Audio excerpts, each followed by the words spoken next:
día de hoy presentará una ponencia al arquitecto Alejandro Vivanco, que es egresado de la Universidad Nacional Autónoma de México. Es cronista de la delegación Tlalpan, aquí tenemos otro cronista que nos acompaña. Tuve una participación en el libro Crónica y Patrimonio, escribió un artículo sobre el Huicuilco.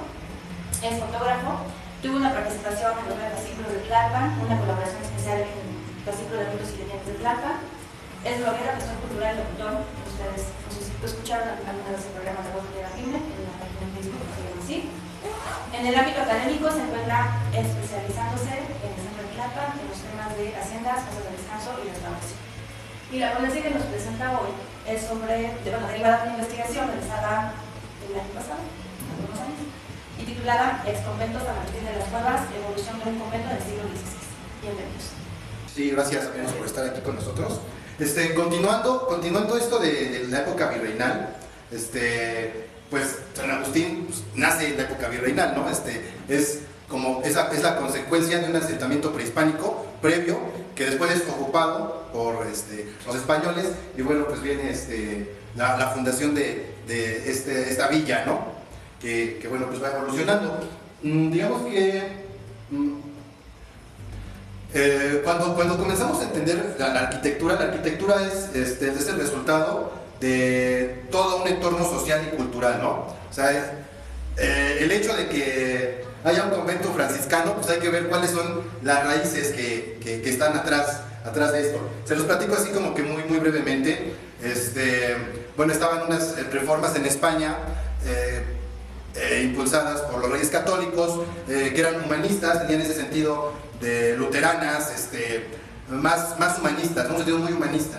Entonces, eso influye en ese momento en que están los reyes católicos a quiénes van a mandar, ¿no? O sea, van a mandar a órdenes mendicantes a evangelizar. Entonces, desde ahí comienza, ¿no? Hay que imaginar todo el contexto que hay para que se genere un objeto arquitectónico, ¿no? Porque, bueno, en estas imágenes, bueno, vemos la primera llegada que es a Veracruz, de parte de Cortés. Esta es una zona arqueológica que se llama Quiahuiztlán, que está enfrente de la Villa Rica de la Veracruz. No es la ciudad actual, sino es una ciudad que está un poco más al norte, ¿no? Y bueno, esa es la primera imagen, o el primer encuentro cultural que hubo entre Hernán Cortés y ya la península, ¿no? En México. ¿Esa no está en Querétaro? No, está en Veracruz. Peña de la Verdad. Sí, pero este es el cerro de la Verdad. Este es el Quiahuiztlán. Sí, de hecho está padrísimo porque aquí hay unos entierros. Es como si fueran esos teocalis que están construidos para uso urbano y humano, pero aquí uno los ve a una escala sumamente pequeña, son de este tamaño, o sea, unos 50. Lo que vean ahí a un lado, ¿no? Es un basamento con un teocalli, pero pequeño, o sea, es más como un entierro que realmente un lugar habitable, ¿no? Y bueno, ese es el primer contacto que tiene Cortés con los habitantes mesoamericanos. Ya como habíamos platicado anteriormente en las pláticas que nos precedieron, pues Huicuilco es la primera civilización que aparece en esta zona del Valle de México. Aproximadamente en el 800 a.C., pues ya está poblado, ¿no? Esta zona llegó a tener hasta 20,000 habitantes y como decía en la plática anterior el arquitecto Cuento y Javier, el núcleo urbano de la élite pues era lo que hoy conocemos como Huicuilco y esta arquitectura monumental, ¿no? Tiene una escala más colectiva. La arquitectura puede ser de escala colectiva, que es donde se lleva la mayor cantidad de esfuerzo, y arquitectura que es de vivienda para uso común de los habitantes comunes como nosotros, ¿no? Si se dan cuenta, toda la arquitectura la vemos en el centro de Tlalpan, en el centro de México hay arquitectura monumental, ¿no? Que requiere pues, mayor especialidad por parte tecnológica y constructivamente, mejores materiales empleados, mayor tiempo, mayor esfuerzo para poder hacer estas obras, ¿no? En cambio una casa, al final platicamos todo lo demás para podernos ir más rápido con esto. En cambio las casas habitacionales de la gente común pues son de materiales más desechables, ¿no? O sea, son palma, madera, materiales perecederos que después de un tiempo desaparecen y no dejan registro, ¿no? Con el paso de los años. En cambio la arquitectura que es monumental y que tiene una escala colectiva, sus características las hacen prevalecer durante más tiempo, ¿no? Durar llegar a la posteridad. Las primeras construcciones que hubieron, bueno, lo que les comentaba de las órdenes religiosas y el clero secular y regular, la iglesia se compone del clero secular y el clero regular. El clero secular es el que va con el siglo, por eso se llama secular, que son los padres como los conocemos actualmente, no dan misa, pero salen y van a visitar a un enfermo y andan por todos lados, ¿no? Es el clero secular porque va con el siglo. Y está el clero regular. El clero regular son las órdenes religiosas que están enclaustradas en un convento y realizan todas sus actividades. Ahora, hay diferentes tipos también de clero secular, ¿no? Las órdenes que llegan aquí, que serían las franciscanas, los agustinos, los dominicos, son mendicantes, que también son muy diferentes a las otras órdenes. Por ejemplo, vemos a los benedictinos, a los jesuitas, son órdenes del clero regular, pero ¿qué hacen? Bueno, pues tienen su convento, pero fundan una hacienda y siembran y venden y comercian y generan riqueza, ¿no? Ahora, las órdenes mendicantes no. Las órdenes mendicantes lo que hacen es evangelizar. Entonces ellos no generan riqueza, se hacen a un lado los medios de producción y por eso son mendicantes, porque viven de la limosna. Entonces cuando llegan a las primeras órdenes religiosas aquí a México, pues tienen esa idea. O sea, no van a ponerse a sembrar, no van a sembrar olivos, no van a sembrar maíz, no van a hacer haciendas. Van a establecerse, van a vivir de la limosna y van a evangelizar. Entonces, los primeros conceptos para poder establecerse en un lugar es establecerse en un lugar ya habitado, ¿no? No sé, los benedictinos se podían ir al lugar más alejado para poder hacer vinos. Y estaban muy alejados porque no tenían interés en mezclarse con la gente. Pero las órdenes mendicantes no. Las órdenes mendicantes tenían que establecerse en centros ya urbanos establecidos. ¿Para qué? Pues para que recibieran limosna para poder comer y al mismo tiempo evangelizar a la gente que estaba en su entorno. Y estos conceptos evangelizadores, por eso les decía la importancia de los reyes católicos, ¿no? Todo tiene un porqué. O sea, la arquitectura tiene un porqué, es el resultado de un entorno social y cultural. Entonces, dado el interés de evangelizar, pues mandan los mendicantes. Los mendicantes lo que hacen es establecerse en las zonas urbanas y una de las características de los primeros asentamientos religiosos y las primeras capillas es que eran muy austeros. Ustedes pueden ver, esta es una capilla muy característica del orden franciscano. Ven que prácticamente no hay ningún adorno. Aquí vamos a señalar, esto se llama una espadaña, que es donde se colocaban las campanas para llamar misa. En una orden religiosa que fuera secular o que no fuera mendicante, pues tendríamos un campanario, ¿no? Campanile, ¿no? Un campanario. Y en estos templos no había campanario porque era demasiado ostentoso. Entonces, lo que se colocan son espadañas. La idea de que ustedes, después de esta charla, lo importante es que ya después puedan distinguir, y cuando vean ustedes un elemento arquitectónico de este tipo, con esta simpleza, con espadañas, dicen, ya sé que es franciscano, y estoy seguro que es del siglo XVI, ¿no? No solamente es el conocimiento de un elemento que es San Agustín de las Cuevas, sino que culturalmente ya tengan los conceptos de arquitectura y que puedan distinguirlos en la vida cotidiana. Algo bien importante, algo que le llaman, que está mal dicho y se les llama merlones, y esta que tenemos aquí arriba, ¿cómo se llaman? Esos se llaman merlones, exactamente. Y es una reminiscencia de la época medieval, ¿no? A veces uno dice, uno ve estos elementos y dices, no, pues es para esconderte atrás y disparar ¿no? Que conceptualmente durante la Edad Media servían para esto, ¿no? A fin de defensa. Pero cuando llegan a América, se utilizan meramente como elementos decorativos. Entonces, debería de requerir otros elementos, que es un pasillo de ronda, para poder caminar atrás y poder disparar. Muchos elementos que no existen, son meramente decorativos y es recordando la Edad Media. Otro elemento que nace aquí a partir del siglo XVI son los atrios. Antes no existían, en España o en Europa no hay atrios, como se conciben aquí en América. Entonces, la arquitectura había un doctor que se llama Juan Benito Artigas que decía, nosotros somos una mezcla cultural, y el ejemplo más claro de que somos una mestizaje cultural son las tortas de tamal, ¿no? Y es en la que está el pan y está el tamal, ¿no? Es lo que somos nosotros, ¿no? Exactamente. Entonces, el atrio es esa mezcla cultural, ¿no? Es un espacio abierto, es un espacio descubierto, pero al mismo tiempo cerrado, ¿no? Que está bien delimitado por un muro perimetral. Las órdenes religiosas seculares y mendicantes también había lo mismo, ¿no? O sea, había un espacio cerrado que igual era para el huerto y estaba bien delimitado a fin de que no se metieran a robarles, ¿no? Pero cuando llegan aquí a América, el uso es diferente. Ustedes, si recuerdan, culturalmente nuestro clima es tan benigno que pues, todo el mundo puede estar muy ligero de ropa, y lo que hacemos y lo que se hace en los pueblos es prácticamente todas las actividades se realizan de manera exterior, ¿no? Se cocina afuera, se lavan los platos afuera, se cose afuera, los niños juegan afuera, ¿no? Afuera de la casa. Y el hogar prácticamente es un cuarto redondo en el cual te vas a dormir y guardas tus cosas. Pues, vámonos 500 años atrás, y 1000 años atrás, y 2000 años atrás, y es el mismo concepto, exactamente el mismo concepto. Entonces todas las actividades se realizan de manera exterior. Y esas plazas públicas prehispánicas, en las que están acostumbrados no solamente a realizar las actividades religiosas, sino también las actividades civiles y mercantiles, se pasan aquí, ¿no? Se transportan y se retoman. Entonces, los atrios en las iglesias no solamente eran un espacio para dar misa, ahí también se daba educación, porque si recuerdan también en las zonas prehispánicas o en la cultura prehispánica, en estas mismas plazas se impartían clases.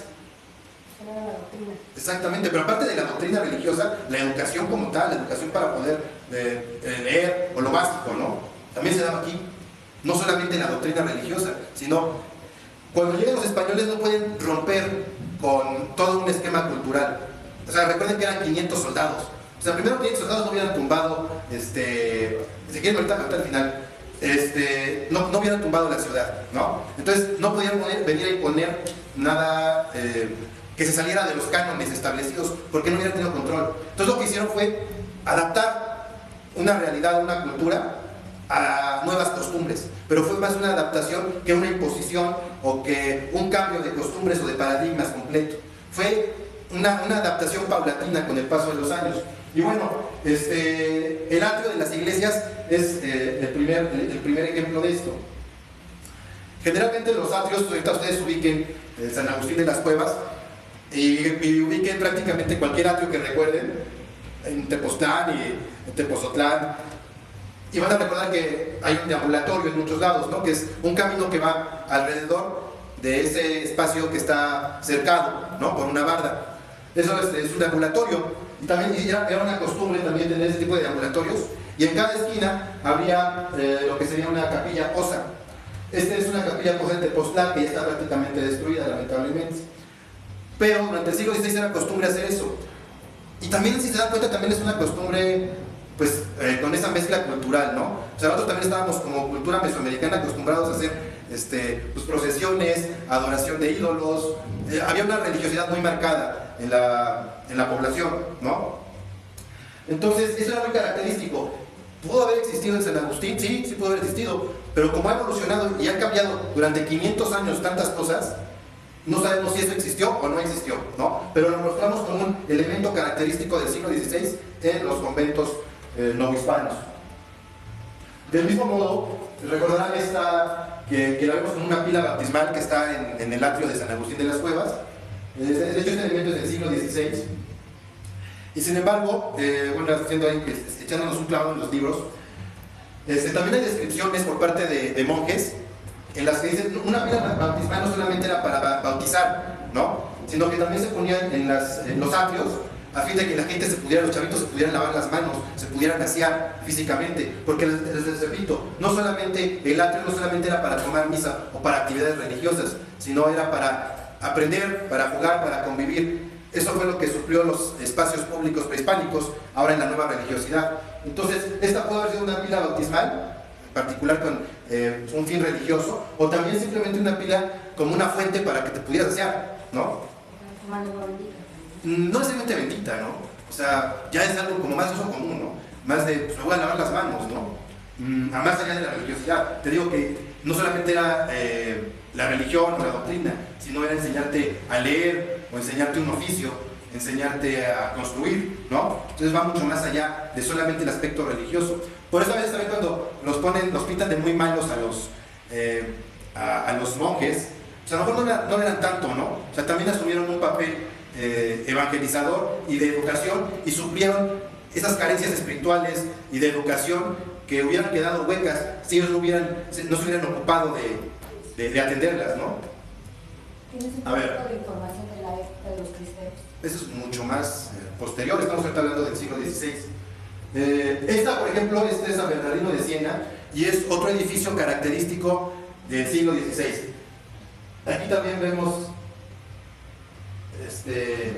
los melones aquí arriba, ¿ah? Y también meramente decorativo. Pero algo bien curioso aquí que podemos observar es esta monumentalidad. También vemos esta espadaña que está aquí arriba. El reloj obviamente es muy posterior. Sí, este puede ser posterior. Y este de acá también. Vamos a ver. Aquí vemos también otro elemento característico que era el pórtico de sacramentos, que es este elemento que está aquí. Como les recordaba, las actividades estaban acostumbradas a hacerse afuera, ¿no? La utilidad de este pórtico de sacramentos es semejante a la del teocalli. Se ubica en lo que es un teocalli, ¿no? Teo, Dios, cali, casa, ¿no? Entonces ahí también se hacían los bautizos, las actividades religiosas se daban en estos espacios y la gente ocupaba el atrio para reunirse, ya fuera para la misa o para otro tipo de actividades. Entonces, este también es un elemento característico del siglo XVI que con la evolución de los espacios arquitectónicos también pudieron haber existido y después desaparecido. O sea, estamos hablando de 500 años en lo que muchas de las cosas que se construyeron en un inicio pudieron desaparecer. En este caso, les pongo el ejemplo de dónde sí existe, ¿no? Entonces, si pueden visitar San Bernardino, pues aquí pueden ver este pórtico de sacramentos que aún se conserva, ¿no? Y también pues, es del siglo XVI. Ya ahorita ustedes cuando vean algo así, esto es siglo XVI, ¿no? Lo pueden distinguir inmediatamente. Ahora nos vamos ya aquí a San Agustín de las Cuevas. Esta es la planta arquitectónica vista desde arriba. Al fondo, lo que se ve marcado con negro es probablemente lo que pudo haber sido el primer templo, ¿no? Que es la capilla del Rosario, que es como el elemento tal vez más antiguo que pudiera existir. Obviamente cuando llegaron no hicieron inmediatamente algo monumental como lo que tenemos ahorita. Debe ser algo muy discreto, porque también imaginen cuántos monjes venían. O sea, no venían 20 monjes, ¿no? O sea, venían 3 monjes y requerían un lugar para establecerse como base y de ahí no vivían ahí propiamente tampoco. O sea, era la base y de ahí se iban a recorrer los pueblos y después regresaban. Y de ahí se hicieron varias capillas de visita. Un ejemplo de una capilla de visita es la que está sobre Insurgentes, cerca del arroyo, del restaurante Arroyo, ¿sí lo ubican? Que es una capilla muy pequeña, que es en la que, exactamente, en la que llegaba el monje, no evangelizaba o platicaba con la gente que viene alrededor, se quedaba a dormir y al día siguiente se iba a otro lado. Y de hecho así debe haber habido muchas capillas de este tipo, en todo lo que es Lalpan, ¿no? Porque la central era San Agustín de las Cuevas y de aquí salían a recorrer, a evangelizar todo y regresaban nuevamente a la base, ¿no? Que era el convento de San Agustín. Esta es la vista interior y como les digo, obviamente pues, ha sido modificada, ¿no? Es muy pequeña, la planta como vemos es de cruz, una planta de cruz.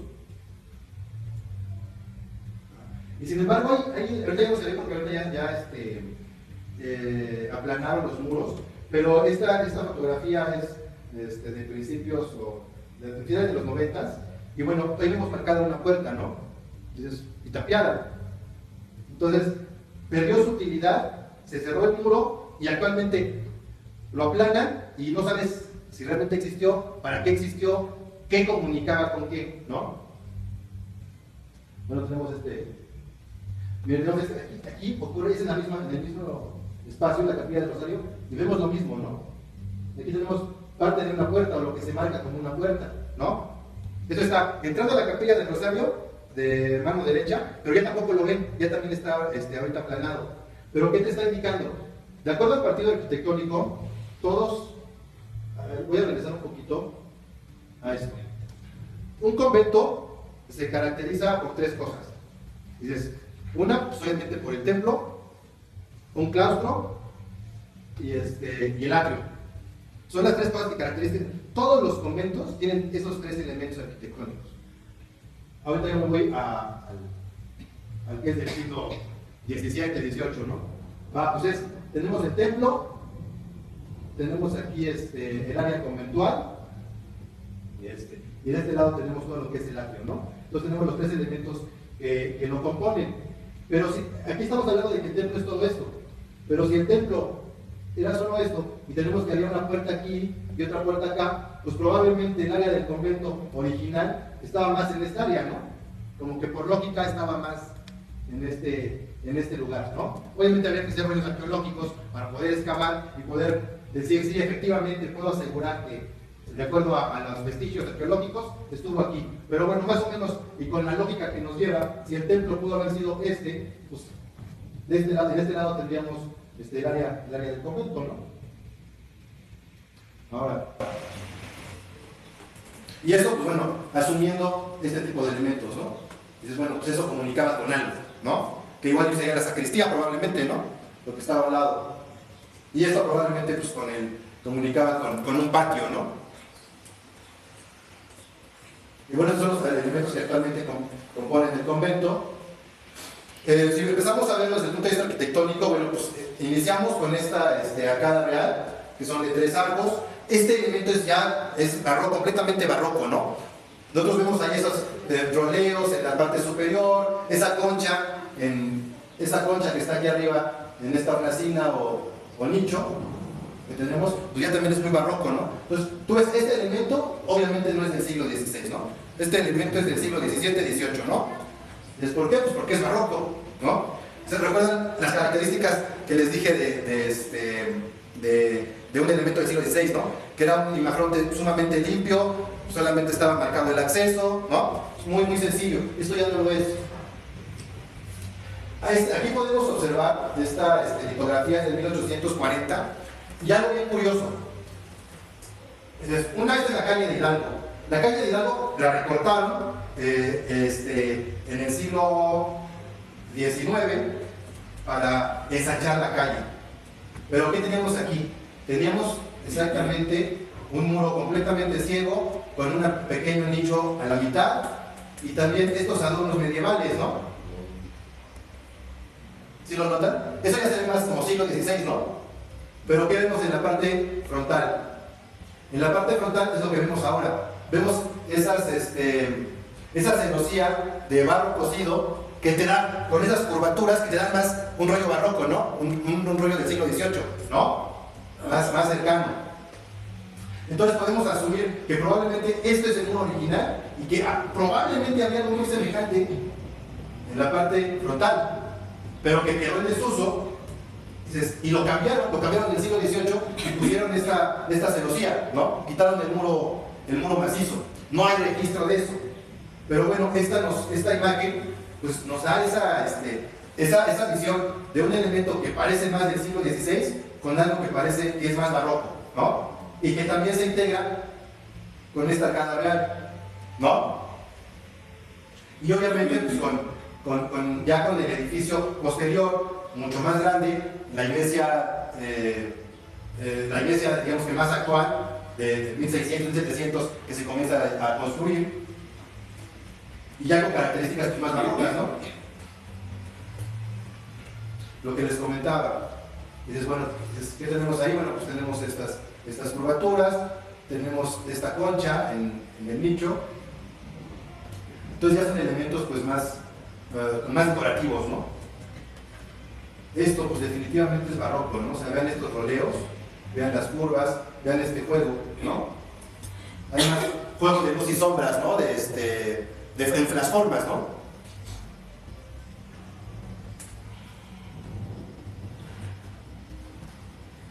Y bueno, vemos la fachada, pues exactamente ya tenemos columnas salomónicas, ¿no?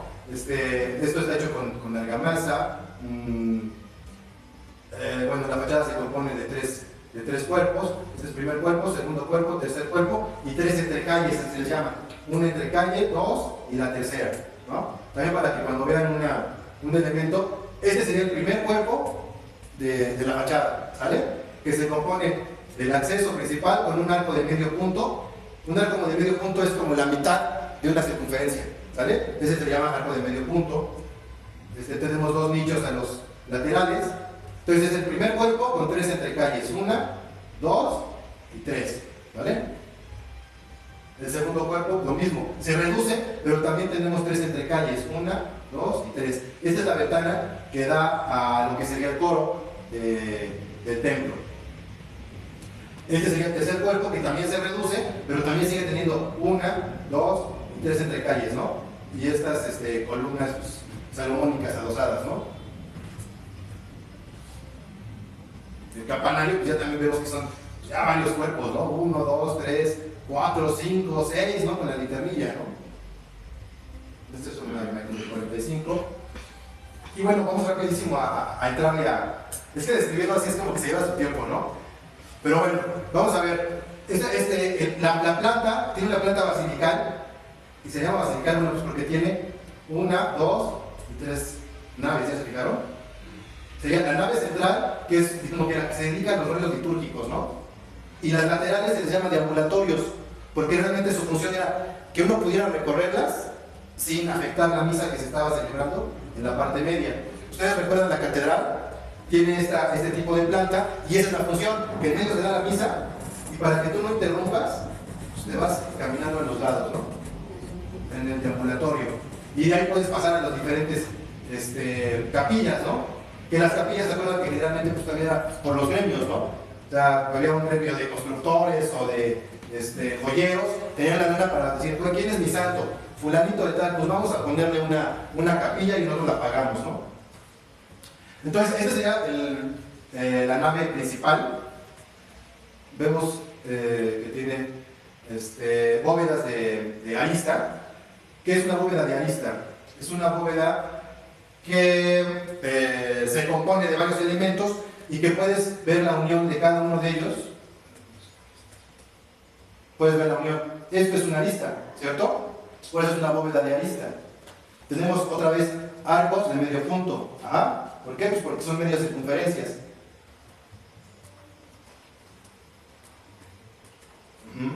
En este lado tenemos el área del coro, que aquí ya notamos que hay un coro más grande, ¿no? ¿Eso qué implica? Pues que ya aquí se daban clases, ¿no? Que ya había... O sea, si tú ya tienes para hacer un coro es porque ya tienes bastante gente, ¿no? Las primeras iglesias eran pequeñas, pues porque apenas ibas a evangelizar. Pero aquí estamos hablando del siglo XVII, XVIII, ya hay una sociedad mucho más homogénea en cuanto a la religiosidad. Y ya puedes poner un coro, ¿por qué? Porque ya tienes gente que puede ocupar ese coro. Esto se llama coro, la parte baja de un coro se llama sotocoro. Y aquí son los deambulatorios, que actualmente ya, pues por la capacidad de la gente de espacio, pues ya metieron estas vacas para ocuparlas también ya como área para los feligreses, ¿no? Pero realmente su función es deambular, ¿no? Caminar por ahí. Vemos pues bueno las bóvedas de arista. Vean esta cúpula, está bastante bonita, es ortogonal, ¿no? Tenemos el tambor, que es la parte que sostiene, sería esto, está visto desde abajo, ¿no? Pero el tambor sería esta sección.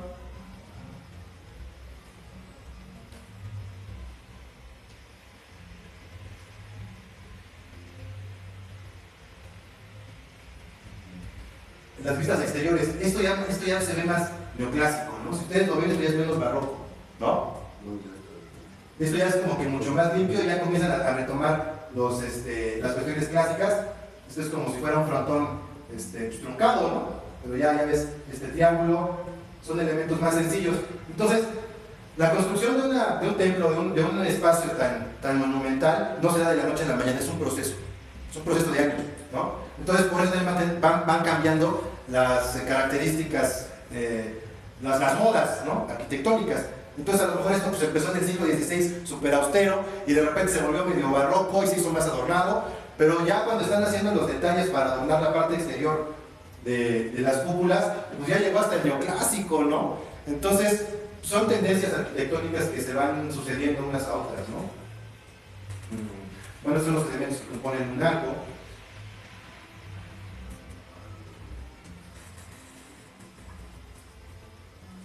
Y bueno, son los deambulatorios, columnas, pilastras. Vean, ese es el acceso a la capilla del Rosario. tenemos el acceso a la capilla del Rosario. Dices que probablemente solamente quedó adosado al nuevo templo, que es el que vemos ahora, ¿no? Porque bueno, alguien que es así como que tan bueno construyendo y tan perfecto, pues no vas a hacer una puerta que no dé al centro, sino que esté pegada a uno de sus costados, ¿no? Entonces como que ahí es más, estás hablando más de una adaptación del espacio existente con el nuevo espacio, ¿no? Si no, yo lo hubiera puesto en medio, entonces ustedes, ¿no? La puerta. Exactamente. Y bien, afortunadamente el párroco que está actualmente ahí, creo que sí es un tipo con una cultura amplia y sí se ha preocupado por conservarlo, que tiene muy buen gusto en esta combinación de colores que resaltan los elementos, no resaltan las columnas, resaltan los arcos y las cubiertas. Creo que es un buen tratamiento en cuanto a color para el espacio, ¿no? Esta es una de los 90s, una foto de los 90s. Y bueno, ahí pues vemos que está en buenas condiciones, pero se pierden los elementos constructivos, ¿no? Si lo comparamos con el anterior, pues a mí me gusta más esto, ¿no? Le da parte más carácter al templo, ¿no? Creo que la persona que llegó es una persona muy inteligente. Sí. Esta es en el baptisterio, que es la base del campanario, es espacio arquitectónico. Esa pila bautismal también es del siglo XVI. Abajo tiene unos pequeños ángeles, está muy bonita, es un trabajo muy delicado, váyanlo a ver. Como que ya después de esto se van a dar una vuelta y van a ver más bonita la construcción, ¿no? Esta es la que remata y está a un lado del presbiterio. Esta capilla de los santos, ¿no? Que es sumamente interesante porque ya tiene unas características como muy del 19, ¿no? Su decoración es muy ecléctica, ¿no?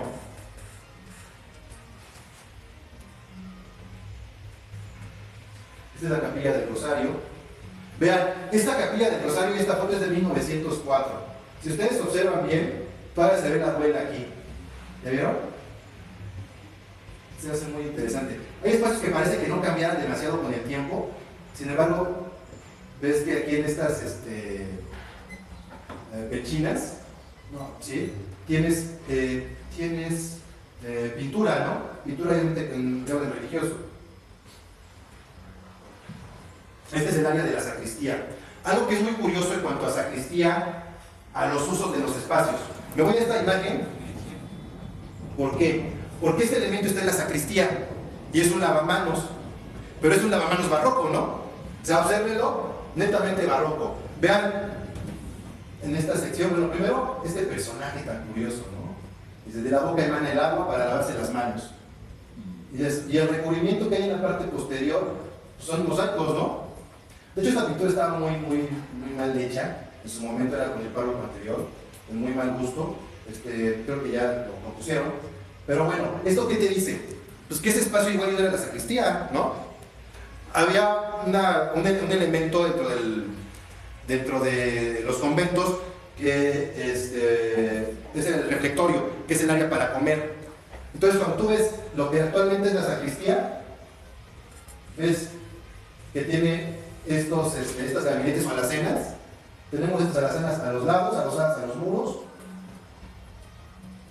Tenemos esta puerta que comunica a un espacio que está en la parte posterior. Tenemos un lavamanos. Entonces, ¿qué te dice? ¿Esa era la sacristía? No, como que era el área para comer, ¿no? O sea, tiene como que las características formales de este elemento pues son más en la foto anterior hay una observación que aún así. ¿Cuál? Aquí. ¿Dónde está? En la otra. Si ves el rostro de la fila, en Guanajuato había parecido así, que nuestros indígenas en la época medieval los ponían a trabajar. Y aún así, ese tipo de rostro, los indígenas se revelaban. Y sí los convencieron a la religión, pero ellos lo comparaban con lo que ellos veneraban. Sí, siempre ha habido esta mezcla cultural, ¿no? O sea, de hecho, el hecho de que haya danzantes en las basílicas, en los templos, pues es porque siempre somos esa mezcla cultural. Ni somos todos católicos, ni somos tampoco tan indígenas, ¿no? O sea, hay gente que se clava y piensa como si uno fuera malo, el ser español es malo y el ser indígena es bueno, y hay otros que dicen son los indios, son tontos y malos, y dices, y hay esas dos, pero a fin de cuentas somos una mezcla cultural, ¿no? Somos ¿Por qué lo acentúa? somos la torta de tamal, ¿no? ¿Por qué lo acentúa mucho esto? Porque de ahí emana el racismo. En cuanto, bueno, a mí me pasó así, mi madre era de sangre española y mi padre era de sangre criolla. Y entonces, pues entre hermanos, así como que, no, yo soy hijo de sangre española. Y el otro que estaba enojado con el papá decía, no, es que tú eres india porque te parece a tu papá. Y entonces desde ahí eran roces de sangre, pero pues eran lo mismo. Sí, y aparte, ¿quién trabajaba? También algo que es importante de destacar es, ¿cuántos arquitectos se imaginan que pudo haber habido en el siglo XVI? Incluso en el siglo XVII, ¿cuántos arquitectos pudo haber existido? ¿No? Desde nuestros Entonces, ¿y dónde trabajarían los pocos arquitectos que había?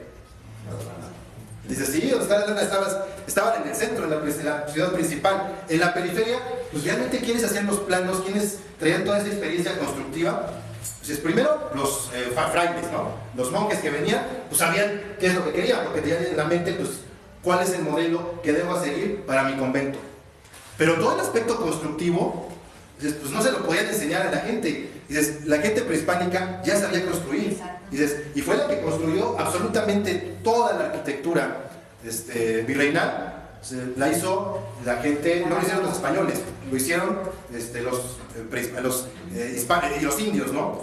Y ahorita ya son los términos que ya no sabes cómo llamarles, ¿no? O sea, somos indios, pero es que no son de la India. Pero bueno, los nativos de Mesoamérica fueron los que pudieron construir todo esto.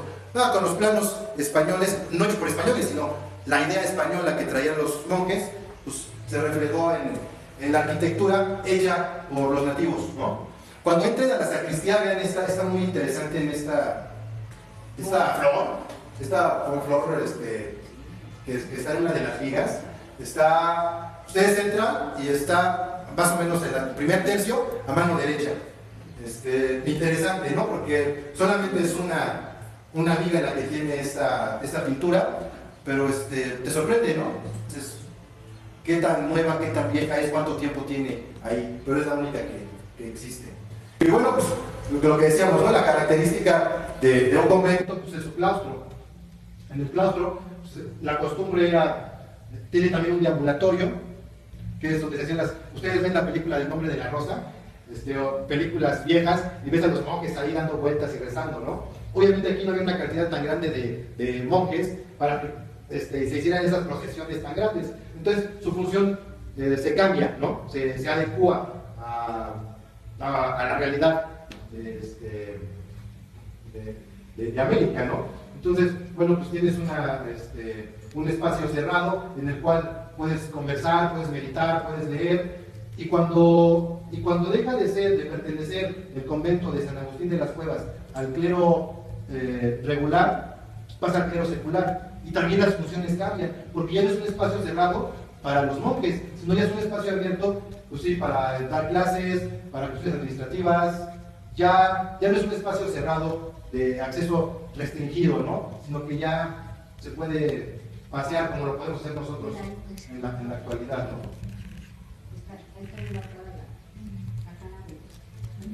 Sí. Y bueno, pues aquí tenemos unas fotografías. Aquí vemos este reloj que fue en el 19 lo trajeron. Supone que iba a ser para la catedral, pero pues como por X circunstancias nunca llegó a la catedral, se queda aquí y construyen otro elemento que es todo esto para poder soportar la caja del reloj y arriba la campana. Pero ¿qué pasa? Pues esto es demasiado peso y comienza a dañar la bóveda del toro. Se empieza a gritar y entonces en el 32 mandan quitarlo. Lo quitan, de hecho traen un relojero especialista para que lo quite como Dios manda y se pueda volver a utilizar, pero extrañamente desaparece. Nadie sabe hasta la fecha dónde quedó el reloj, siendo que lo trajo un relojero experto, ¿no? Pero bueno, eso fue a fin de que ya no se siguiera dañando más la estructura del templo original, ¿no? Sin embargo, pues hay varios registros, ¿no? Como ven, pues, hay varios registros de de este reloj, ¿no? Este reloj monumental. De hecho, algo muy curioso, Don Porfirio es fenomenal, ¿no? O sea, de hecho, la siguiente plática va a ser sobre ya siglo XIX, el periodo porfiriano. Don Porfirio manda poner, sobre pretexto del aniversario de la independencia, para festejar, manda poner relojes monumentales en todo el país, ¿no? Y ustedes se dan cuenta, pues todos los relojes que existen en todas las ciudades importantes son del siglo XIX y los mandó poner Don Porfirio, ¿no? Con este rollo de la modernidad. Y bueno, eso está recordándolo por los relojes, que bueno, al final lo retiraron, pero tenemos muchas imágenes que lo conservan, ¿no? Que conservan este recuerdo. Esta fotografía es muy interesante, también es por allá de los 30s, y vean qué belleza. Podemos ver este elemento completamente neoclásico, que bueno, ya desapareció, porque ahora lo que es el área del presbiterio está vacía, ¿no? Tenemos aquí el púlpito, que también pues ya no existe, ¿no? Y a lo mejor sus padres todavía los llegaron a ver, ¿no? ¿Tú lo llegaste a ver? Dices, lástima que no tienes más fotografías. Ajá.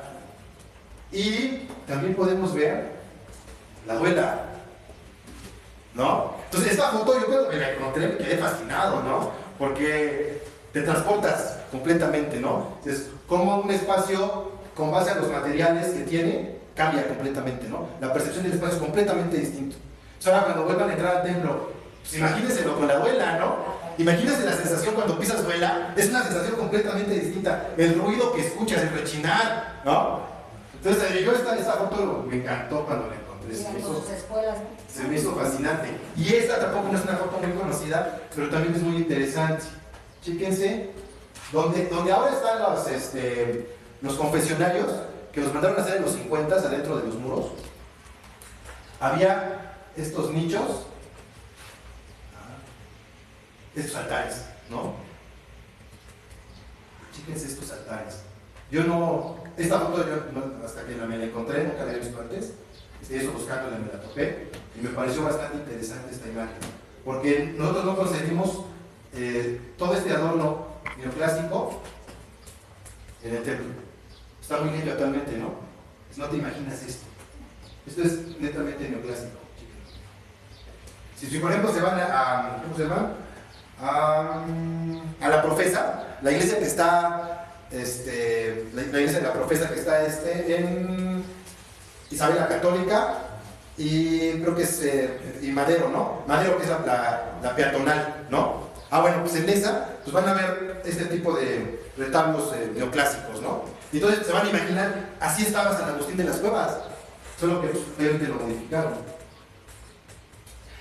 Es la capilla de los Santos, que también es muy interesante, porque bueno, el eclecticismo es la mezcla de muchas tendencias arquitectónicas. Entonces, tú cuando ves, déjame, no traigo esas fotos. Bueno, si ustedes recordarán, aquí tienen unas como molduras de argamasa, ¿no? Que se entretejen y te dan esa idea como mudéjar, ¿no? Así como árabe, ¿no? No sé si lo recuerdan. Incluso los pisos que tiene te dan esa idea de un gusto un poco árabe, ¿no? Esta decoración es del siglo XIX, ¿no? Principios del siglo XX, sin duda. Luego, ¿ves esas arcos ojivales? Estos. Con esa policromía en los cristales que le dan mucha vida al espacio. Dices, pero también al inicio, en el primer cuerpo, que sería de este lado sí hay un vitral, pero del otro lado, como está el área del baptisterio, lo que hacen es meterle mosaicos para hacer ese equilibrio, ¿no? ¿Sí lo recuerdan? En un lado tienes el vitral, pero en el otro, como no puedes meterlo, pues haces una imagen con mosaicos semejante al vitral que tienes enfrente, y ya generas un equilibrio.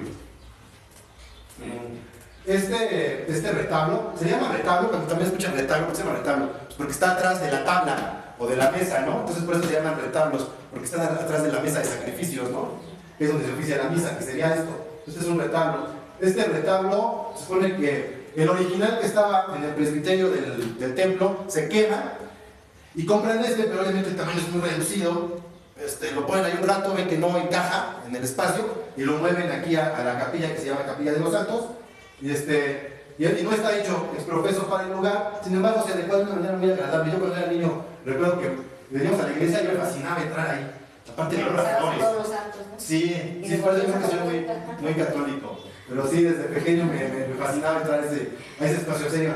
Hasta la fecha me encanta. Y luego estabas en tu casa y muchos santos igual. Así. Sí, tenemos a Malverde ahí es nuestro santo principal. Esta foto, siempre, pero a ustedes les pasa eso, tomen fotos, ¿no? O sea, yo creo que la fotografía, todos somos fotógrafos.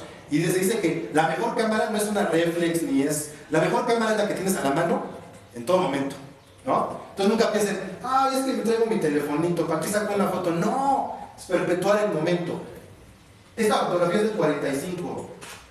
Jamás volverá la gente a vestir igual. Entonces a veces uno dice, no, pues dejen que se quite la gente, que se quiten los coches, para sacar una foto bien limpia del edificio, ¿no? Y tú dices, bueno, ahorita sí, pero en 100 años la gente podrá ver cómo se vestían, y qué coches había, qué costumbres. Vas a poder ver muchas cosas desde el punto de vista social, ¿no? Cuando ves una foto. Entonces, siempre saquen fotos. Sacar fotos es perpetuar los momentos, perpetuar los instantes, ¿no? Vean qué belleza. ¿Qué artista era famoso, no? Como en la época de Pedro Infante, se usaron mucho las chamarritas. Y luego los pantalones así con su broche acá abajo, ¿no? Y van cambiando las modas, ¿no? Entonces, perpetuar en una foto es interesante. Pues ya terminamos con esta plática respecto a San Agustín de las Cuevas. Ahora, pues ya podemos platicar, si quieren, tenemos un ratito para echar una platicada. Hay relojes de sol, pero bueno, aquí en el claustro, eso también es algo bien interesante, ¿no? Cómo se utiliza la tecnología. Actualmente decimos, no, el edificio inteligente que cuando me acerco se abre la puerta, ¿no? Y el edificio inteligente que prende y apaga las luces, ¿no? Y sin embargo vemos muchos elementos que son de edificios inteligentes desde el siglo XVI, ¿no? Ahorita por aquí no tengo una foto. Ustedes recuerdan, por ejemplo, las ventanas abocinadas, ¿no? Que tú ves una ventana y ves cómo se abre dentro del muro hacia el interior. Sí, yo creo que las han visto en algún convento, ¿no? Ventanas abocinadas. ¿Cuál es la función? Pues que la luz se distribuya y se expanda por todo el cuarto, ¿no? De la habitación. Eso es tecnología aplicada a la arquitectura, ¿no? Pero nadie lo piensa así. Y ahorita lo que decías, ¿no? ¿Cómo mides el tiempo? Eso también es un elemento que está adosado a la arquitectura y que no lo ves. Dices, bueno, pues antes no teníamos computadoras que nos dijeran qué hora era, ¿no? Dices, ¿cómo lo medías? Está combinado con lo prehispánico. Lo medías por el sol, ¿no? Y sobre todo las horas religiosas eran muy precisas, ¿no? A las 3 de la mañana tenías que levantarte a tu primera procesión y rezar. Sí. Y a las 6, de hecho por eso es prima, nona, tercia, sexta, ¿no? Por ejemplo, ¿por qué? Pues porque era cómo estaba dividido el tiempo. Y los aspectos religiosos pues eran muy precisos, ¿no? A la hora de comer, a la hora de dormir, ¿no? De hecho la siesta, pues porque miren que es a la hora sexta, ¿no? Entonces todo tiene una relación. Y entonces, ¿cómo implementaban? Pues implementaban un reloj de sol, ¿no? Y ustedes, si se meten al claustro, tanto en el lado oriente como poniente, van a ver un elemento con una varilla que efectivamente va a generar la sombra y va a marcar la hora. Eso es un edificio inteligente, te dice la hora, ¿no? Entonces, la tecnología aplicada y que realmente es amable con el ambiente, lo que decíamos, ¿no? Entonces, como la tecnología básica, lo más básico, que es lo increíble, es más funcional y es amable tanto para el usuario como para su entorno. Y mientras más nos separamos de ello, pues se vuelve la vida más invivible o somos más dependientes, ¿no? de las tecnologías, ¿no? ¿Cómo veo? Bueno, primero, bien interesante la plática, ¿no? Porque nos está mostrando que hay elementos comunes en una iglesia, por ejemplo, San Agustín, como el resto de las iglesias, ¿no?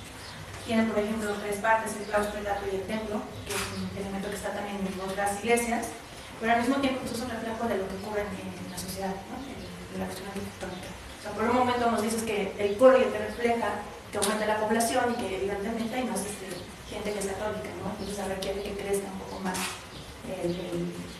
la iglesia. Y también por otro lado refleja la majestuosidad, ¿no? Porque en algún momento vemos que, por ejemplo, en la actualidad, los muros ya son, ¿cómo se llaman? Columnas, gracias. Son de un gris muy sobrio, ¿no? Entonces eso también refleja la visión de una persona dentro de un Claro. y es lo mismo que pasa con nuestra sociedad. Entonces yo creo que la arquitectura es eso, un reflejo de lo que ocurre en la sociedad y me parece importante. Y a mí me gustaría que como que enfatizaras esta parte si nos pudieras decir, porque ya lo mencionaste como en algún momento de cómo se tiene un espacio pequeño, luego crece y cómo va aumentando, cómo va cambiando a lo largo de todos estos siglos la propia iglesia. Pues sí, de hecho, creo que fue con lo que comencé, o sea, es algo no tan redondeado, pero es que la arquitectura es el resultado de un entorno social, cultural, y cuando hablo de cultura es todo, ¿no? La tecnología que tienes la ves reflejada en la arquitectura, las necesidades sociales las ves reflejadas en la arquitectura, la ideología de un pueblo la ves reflejada en la arquitectura, o sea, en la arquitectura ves, por eso es el documento o es el objeto tangible con el cual puedes estudiar una sociedad. Porque no te puede mentir, no es una interpretación, sino simplemente es el reflejo del grado de evolución que tiene un pueblo. Por eso es tan importante preservar la arquitectura o preservar pues todas las fuentes de conocimiento que nos puedan decir quiénes somos o cómo éramos, ¿no? Y de hecho el objetivo de estas pláticas es esto, ¿no? Es concientizar de la importancia de nuestro entorno. Si no sabemos de dónde proviene una iglesia, cómo se funda, cuál es su origen, es el resultado social de qué, pues cómo vamos a apreciar algo, ¿no? Hasta que no conoces lo que te rodea, puedes apreciarlo. Y ese es el objetivo de estas pláticas. Por eso comenzamos desde Huicuilco, y sí, te agradecería al biólogo Ricardo que nos hablara del patrimonio natural, que también es bien importante. Y si no conocemos el patrimonio natural, ¿cómo carambas podemos conservarlo? ¿Cómo lo apreciamos? ¿Cómo lo cuidamos? Si ni siquiera sabemos que existe el patrimonio natural o no tenemos la conciencia, ¿no? La conciencia es lo principal, la conciencia del ser, la conciencia del entorno. Es lo principal para poder preservar. Y no hay de otra. Y ese es el objetivo de estas pláticas. Y obviamente pues, mi formación de arquitecto pues, me lleva a ver la sociedad y la evolución desde el punto de vista arquitectónico. Que aparte no es todo, ¿no? O sea, la arquitectura comienza por ser la célula de una ciudad. Cuando tú ves Tlalpan, pues Tlalpan se forma de muchísimas casas y cada casa es una célula, ¿no? Y Tlalpan es parte de una ciudad y la ciudad es parte de un país, entonces todo comienza pues, con células, la célula es la arquitectura, ¿no?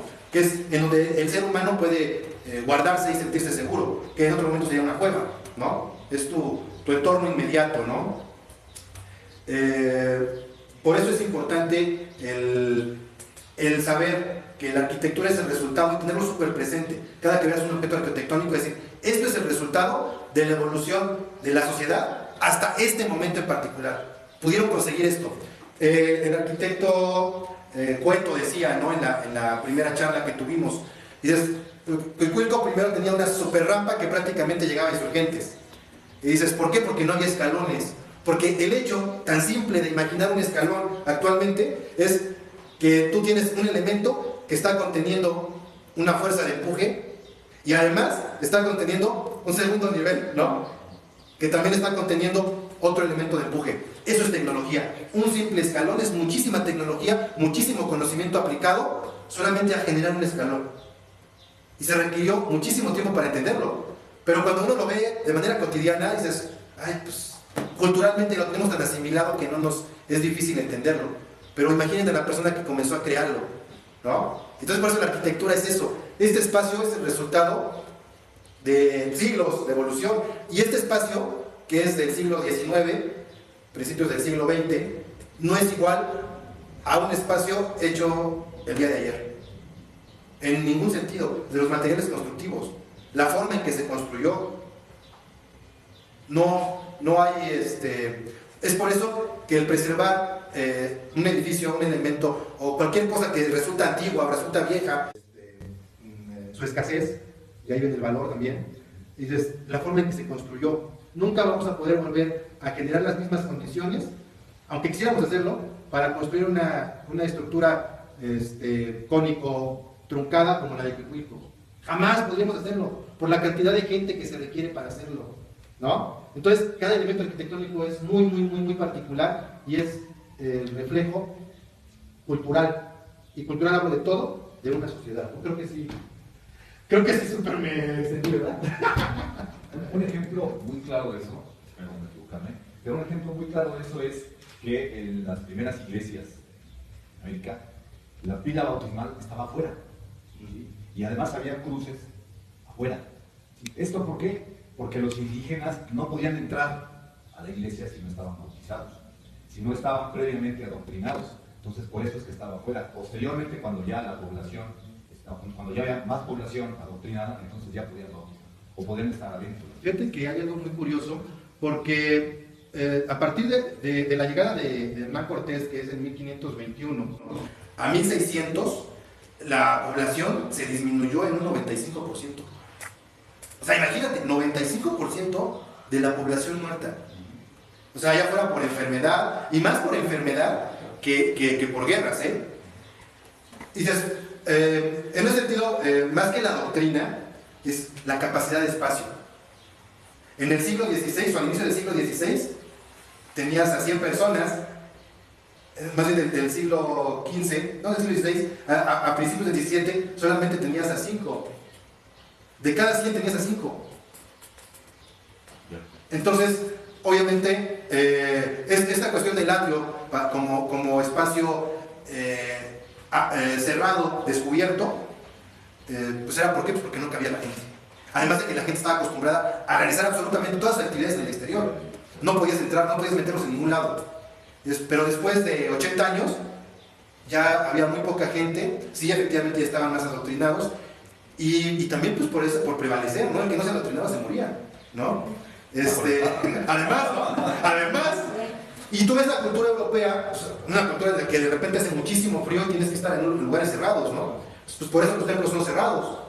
Pero aquí en América, pues bien pudieron haber seguido haciendo todas las actividades abiertas, ¿no? Y hoy actualmente vas a cualquier lado, vas a Chiapas, vas a Oaxaca, ya vas a Guanajuato, que está muy bien en la zona centro, y las habitaciones rurales, todavía las zonas rurales, pues está lo que es el hogar donde está la hoguera, la cocina, el lugar en el que cocinan, pero los trastes se lavan afuera, y los chavitos juegan afuera, ¿no? Y prácticamente todas las actividades se dan afuera. Prácticamente es el cocinar lo que hacen en el hogar, o en la hoguera, o en la cocina, y el pernoctar, ¿no? Pero todas las actividades son externas, ¿no? Es como que esa costumbre siempre se dio, y se pudo ya ingresar después a las iglesias, pues primero porque ya éramos muy pocos, ¿no? Ya la población había sido mermada de tal manera que ya cabía sin mayor problema, ¿no? Pero las primeras cocinas, como en la actualidad existe todavía, era la cocina de humo que estaba fuera de la habitación. O sea, hablando de la habitación como habitáculo, ¿no? Pero la cocina, porque además es un espacio en donde precisamente por el cocinar con humo, con leña, ¿sí? Necesitas ventilación. Entonces es totalmente abierto la parte alta con respiradores para que salga el humo. A diferencia de la habitación que es más cerrada. Entonces, sí, vamos, por supuesto que la agricultura, que la arquitectura está más bien la adaptamos a las condiciones. O sea, si cocinas con leña, pues tienes que hacer una habitación, la cocina de humo, para que salga el humo, ¿sí?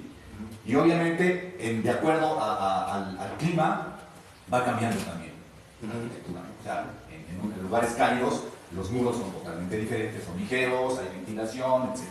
En lugares más fríos, los muros son más gruesos, más aislantes. Y bueno, por supuesto, todo es parte tanto del clima, de las condiciones del lugar, de los materiales, eso es importantísimo, que es lo que decías tú, que se llama huella ecológica. Entre más lejos traigamos nuestras necesidades, los materiales para construcción, el impacto que causamos en el medio ambiente es mayor. Y antes el problema ni siquiera era pensar en el impacto, sino en la comodidad, ¿no? O sea, no había camiones para cargar roca, tomas en las partes más cercanas.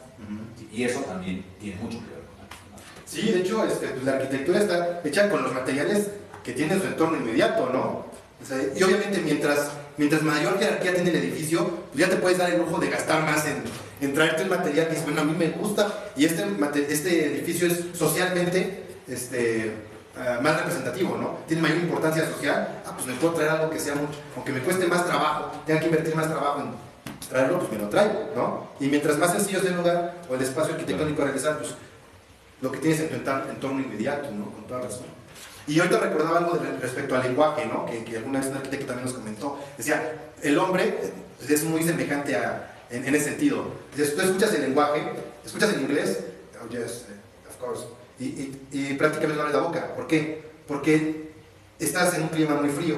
Entonces lo que menos quieres es perder calor, ¿no? En cambio escuchas a alguien que es de la costa y entonces este tipo habla demasiado y abre mucho la boca para poder ventilarse y tiene lógica, ¿no? Y es lo mismo con la arquitectura, y ahorita lo recordé por lo que decías, ¿no? Es un espacio donde hace mucho calor, requieres mucha ventilación. Y donde hace mucho frío, pues cierra lo más posible para que no se pierda calor, ¿no? Y todo va en relación del hombre y la arquitectura van de la mano, ¿no? Sí, sí, sí. Pero eran dos cocinas, ¿no? La de humo y la grande. La cocina grande eran dos. Sí, depende de la cultura y de la sociedad y del entorno en el que se desenvuelva, ¿no? Otra pregunta o cuestión. ¿Usted quería preguntar? No, pues hace rato, Sí, ahora sí, perdón. cuando se hablaba de que ahí enseñaban a todos que era como una escuela, pero yo quería preguntar si todos tenían acceso ahí a esas enseñanzas, o nada más. Es algo muy curioso, porque igual en el rollo prehispánico, antes de que eran los españoles, tampoco la educación era así como que social, todos vénganse a la escuela, hijos míos. No era así, también era elitista. Y lo mismo ocurrió aquí. O sea, igual que se adoptaron exactamente los mismos criterios prehispánicos.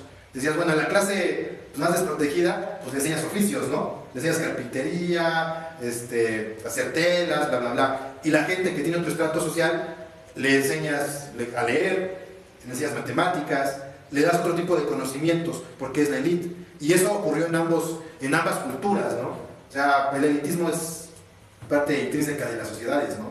Siempre habrá quienes sean más privilegiados, ¿no? Actualmente, pues, en teoría es más democrático y tenemos más acceso, ¿no? Y es cierto, pero siempre existirán estas diferencias sociales, ¿no? ¿De dónde sale, ya se habló de arquitectura y todas estas cosas, de dónde sale lo de las cuevas? San Agustín. Eso es algo bien interesante. Ustedes recordarán que hay leyendas en las que dicen, no, es que hay una cueva que sale de tal casa y llega a San Agustín, ¿no? A la iglesia de San Agustín. Y hay otra que sale de tal lugar y va, y dicen, oye, hay muchas cuevas aquí abajo.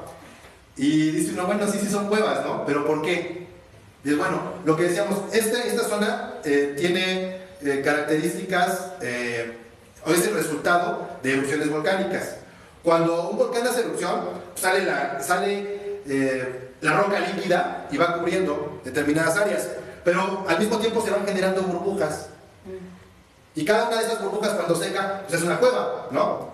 Entonces de ahí viene San Agustín de las cuevas. ¿Por qué? Pues porque esta zona había muchas cuevas, ¿no? ¿Cuevas por qué? Pues son las oquedades que quedaron cuando se enfría el magma y quedan esas burbujas de agua. Digo, esas burbujas de aire. Ahora, en esta zona, ¿por qué se establecen aquí? Pues porque obviamente hay agua, ¿no? Una sociedad se va a establecer donde hay agua. Cuando hay una erupción y cuando se cubre toda la parte superficial, el agua siempre sigue su curso. Y entonces, ¿qué es lo que hubo? Pues por esas oquedades que quedaron con las burbujas de agua, se abrió paso el agua y se generaron ríos subterráneos. Y por eso pues, muchas casas tenían pozos. ¿Por qué? Pues porque por abajo corre el agua. Cuando deja de correr el agua, pues esos ríos subterráneos quedan secos. Y entonces al estar secos, cuando alguien se mete y dice, esto es una cueva. ¡Ay, esta cueva me conduce hasta la iglesia! Y dices, ¿realmente quién se pudo haber puesto a cavar cuevas abajo de la tierra en un lugar tan tranquilo como es Tlalpan? Y en roca volcánica, pues imagínate, tienes que estar dinamitando. Durante todo el siglo XIX, imagínense todas las dinamitazos que debió haber habido ahí abajo. Obviamente no fue así. San Agustín de las Cuevas es por las oquedades que quedaron a raíz de las burbujas de aire contenidas o atrapadas en la lava volcánica. Por eso es de las cuevas. Y San Agustín es porque cuando llegan los dominicos, en 1624 se funda el convento, o lo toman ellos y lo fundan ya como dominico, el 28 de agosto, que es ya de San Agustín. Entonces por eso se le da el nombre de San Agustín, y las cuevas es por las oquedades que hemos platicado. Aparte, algo muy curioso es esta evolución. Primero es Tlalpan, después en 1624 se vuelve San Agustín de las Cuevas, después en 1825 se vuelve otra vez, se vuelve Tlalpan, lo convierten en ciudad, se vuelve Tlalpan. Del 27 al 30 es capital del Estado de México, pero ya con el nombre de Tlalpan. Después, en 1855, pasa a ser uno de los municipios de la Ciudad de México. Y en el 28, ahí se aprender todas las fechas, a veces es así como un poco complicado. Y bueno, a partir del 28, a partir de 1903, ya don Porfirio la nombra una de los 13 municipios que conforman al Distrito Federal. Y ya en el 1828 se vuelve una delegación, 1928, una delegación ya política del Distrito Federal. ¿Otra cosa? Sí, sí, sí. Pero no nada más es San Agustín de las Cuevas. Cuevas son todo lo que existe, ajá. Como el estilo familia que hay gente que vive en Puebla. Todavía. Sí, adaptaron su vivienda al terreno. La arquitectura es la adaptación, ¿no? O sea, sí. Yo recuerdo que la niña jugaba en las cositas. Entonces, la señora vivía en una cueva grande. Sus camas y todo así. Nada de nosotros. Así de pura piedra montaña. Y de hecho, otros vecinos, haz de cuenta, la arena para construir su casa, la echaron ahí. Y entonces nosotros pequeños brincábamos de esa lava que había, que se secó, a la arena. Se nos la pasamos bien fácil. Sí. Pero sí todavía hay casas con cuevas ahí. Otro comentario. Yo nada más para conocer eso de las cuevas y de la que llega o llegaba a la parroquia de San Agustín. Antes de que demolieran aquí el Hospital Floresta, tuve la oportunidad de entrar a la oquedad que decían que era la cueva hacia la parroquia. Ajá. Yo todavía tomé fotografías antes de que lo demolieran y se ve el boquete ahí en el piso. Wow. Yo avancé nada más 3-4 metros al más, pero sí cabía perfectamente una persona ahí en esa oquedad. Y si era un río, ¿no? Probablemente, sí, probablemente. Entonces, las fotos, ¿no? Sí, claro, sí. Hay que socializar. Sí. De hecho, por eso grabamos esto, porque la finalidad es socializar el conocimiento. Así es. O sea, lo que platicamos, y si alguien tiene fotos o cosas así, dices, el chiste es socializarlas, ¿no? Porque luego nos morimos o se quema algo y ya desaparece todos los registros, ¿no? Mientras todo el mundo lo tenga, es más difícil que desaparezca el conocimiento, ¿no? Y hablamos de la dinamita, ¿no? Que necesitaban dinamita para hacer huecos. Si no los hubiera requerido. Allí en Isidro Favela, ahora donde le llaman cantera, dinamitaban. Los canteros sacaban piedras. Digo, Dios nos libró a nosotros los niños de que nunca nos pasara nada, pero si dinamitaban piedras, las rocas volaban. Sí, pues fue el material constructivo para toda esta zona. De hecho, hasta en los contratos de compraventa de la Torrillo Guerra venía que te iban a dar tantos metros de piedra para que pudieras construir. Estaba dentro del contrato de compraventa, ¿no? Que luego a ver si invitamos a alguien que sea de la Torrillo para que, de hecho, iban a presentar un libro próximamente, ¿verdad? A ver si lo presentamos también de manera conjunta con el gobierno delegacional y Voz de Tierra Firme. Y sería muy interesante hablar de la Torrillo Guerra, ¿no?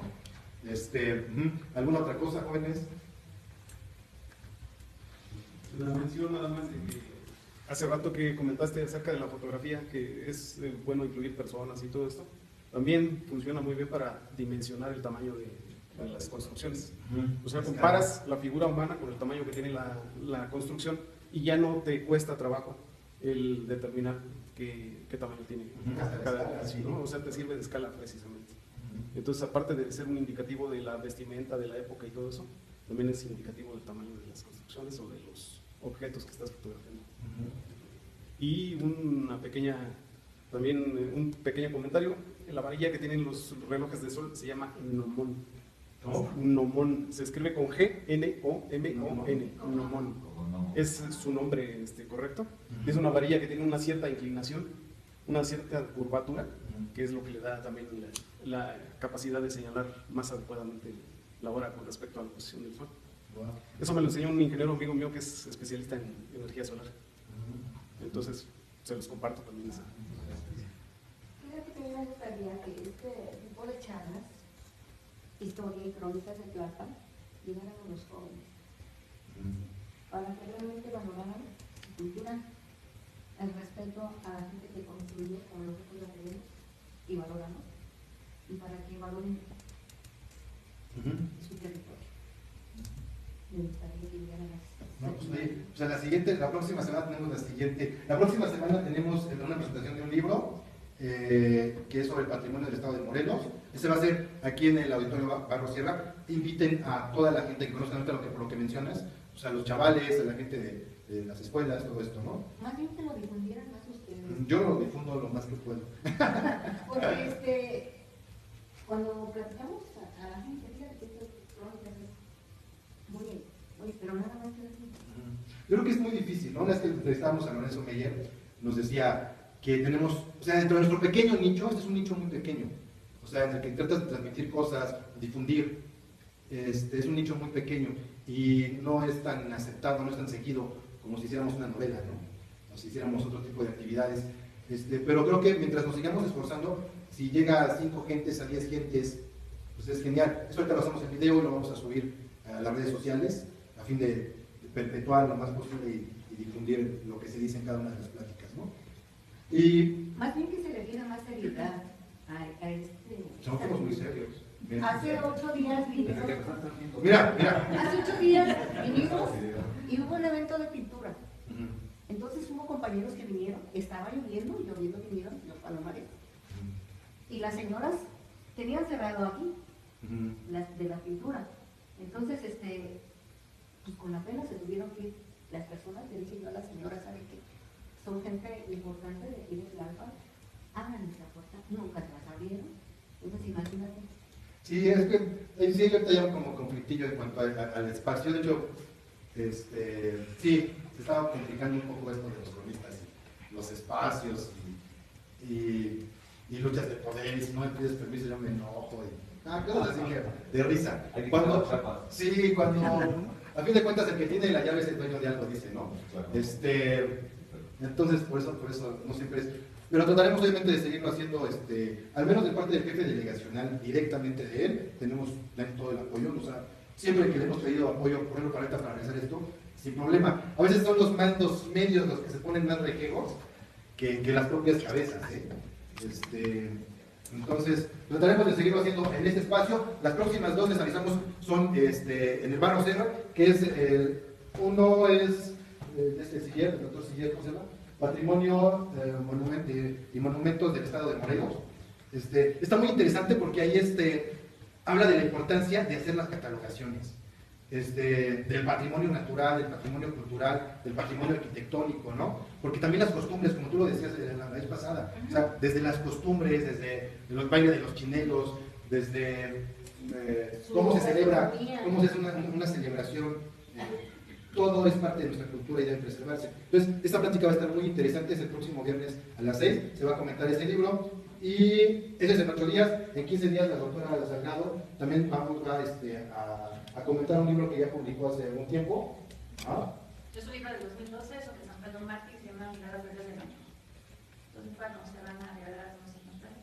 Gente que venga se van a regalar ejemplares. Autorreferencia en las personas. Y esperamos que podamos contar con algunos personajes que participaron en el libro, ¿no? Para que ellos también estén dando su opinión con respecto al proceso que vivieron, sobre todo de expropiación de los terrenos en San Pedro Mártir, ¿no? Que fueron exactamente.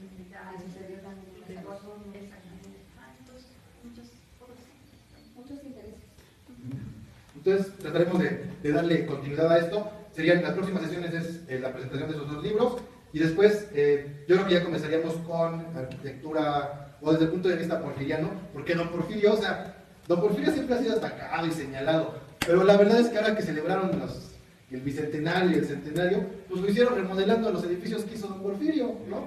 Los caminos que hizo don Porfirio, les pusieron Ruta 2010, y dices, oye, esto lo hizo don Porfirio, oye, remodelas esto y esto lo hizo don Porfirio, ¿quién era el malo de la película, no? O sea, la influencia de Porfirio Díaz no es un santo, obviamente es una persona dentro de un contexto histórico, y que su influencia en la modernidad del país es innegable. Los ferrocarriles, oye, los relojes, no, la arquitectura, ¿no? O sea, dices, Tlalpan es muy porfiriano. De hecho, voy a tratar de traer una doctora que de la Facultad de Arquitectura, que es también más conocedora y con más estudios respecto a la arquitectura porfiriana, para que nos hable de eso, ¿no? Y después yo creo que haríamos ese y haríamos la presentación del libro de Toribio Guerra, ¿no? para que más o menos ir hilando, ¿no? El chiste de esta serie de pláticas, que vamos a ver si ya empezamos a subirlas la próxima semana, es empezar desde el origen de Tlalpan hasta la arquitectura del siglo XX, ¿no? Del siglo XXI. Es así como que un paseo histórico por toda la historia de Tlalpan hasta el siglo XXI. Entonces como que se me hizo un rollo, creo que va a ser un rollo interesante al final. Cuando ya vayan viendo los videos ahí en Voz de Tierra Firme, pues yo creo que van a decir, pues valió la pena, vamos a tener un conocimiento como más global, ¿no?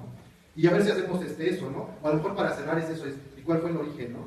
Y verlo ya más desde otro punto de vista. Y resaltar el patrimonio natural de esta zona, ¿no? Y dices, pues hablar de los parques que tenemos, aparte del bosque, pues tenemos más zonas en Tlalpan, ¿no? Aparte de que pues, prácticamente la conservación es la conservación, ¿no?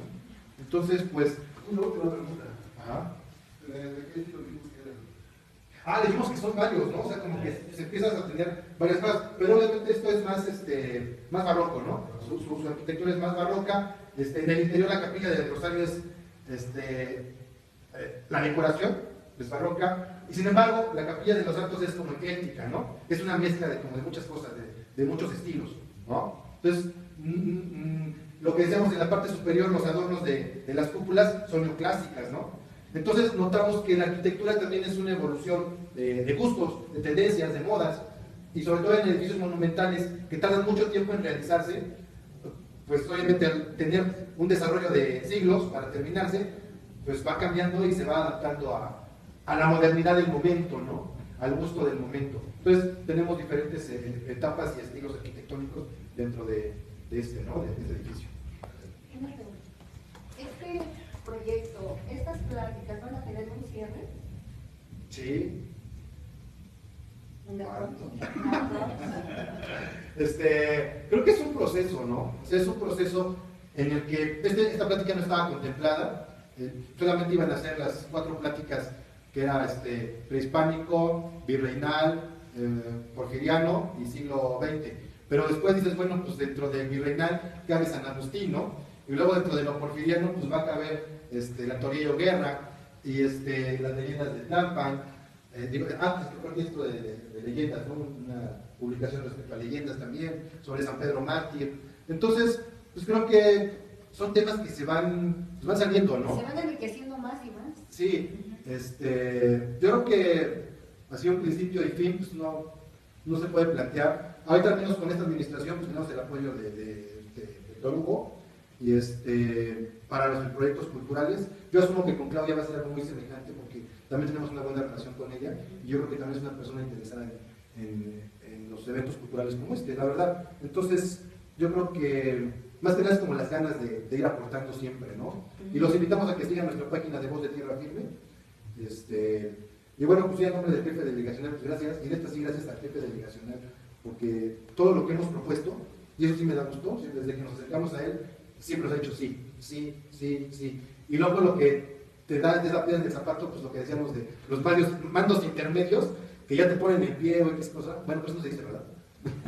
Sí te voy a decir. Dime, no se dice. No, yo creo que le vas a dar continuidad. Y aquí, pues básicamente la bronquita es del espacio de que si está cerrado o está abierto.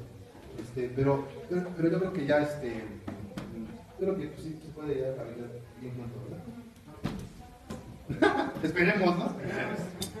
Sí, no, gracias a todos por su asistencia y los esperamos la próxima semana en la presentación del libro, ¿no? Y también si hay propuestas para platicar de cosas, pues es bienvenido, más vamos a ajustarlo en épocas y en tiempos, ¿no?